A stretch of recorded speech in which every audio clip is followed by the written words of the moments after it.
prophets who foretold of the birth, death, resurrection, and second coming of the Messiah.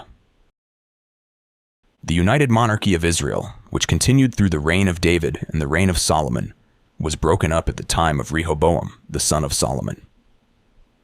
In about 930 BC, the period of the divided kingdoms began with Israel in the north and Judah in the south. From this time on, many prophets arose. Their prophecies were recorded, and these writings make up a large portion of the Old Testament.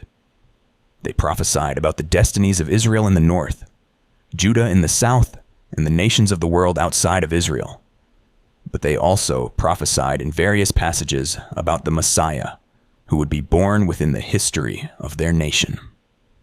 The book of Psalms, about half of which were written by David, also includes many prophecies. There are many times when we become confused as we read the books of the prophets because the order of events is not set out in precise chronology. When we read through the books of prophets, such as Isaiah, Micah, Joel, and Zechariah, it is not difficult to find images of the Lord God, who will come in his glory to comfort Israel. In other words, images of the Messiah. When we read the Old Testament, it is important to keep in mind at all times the order of events of the prophetic incidents God is clearly presenting to us. The starting point of the history of mankind beginning from Genesis. The starting point of the history of the chosen people beginning with Abraham. And the starting point of the age of the law beginning at the time of Moses after the Exodus from Egypt. This is also necessary when it comes to understanding the complex writings of the prophets.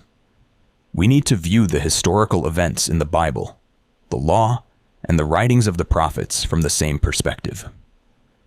The sacrifices in the law, the blood, the death of a righteous man, and so on, are all themes held in common in and at the heart of all the historical events we have considered so far from the book of Genesis onward.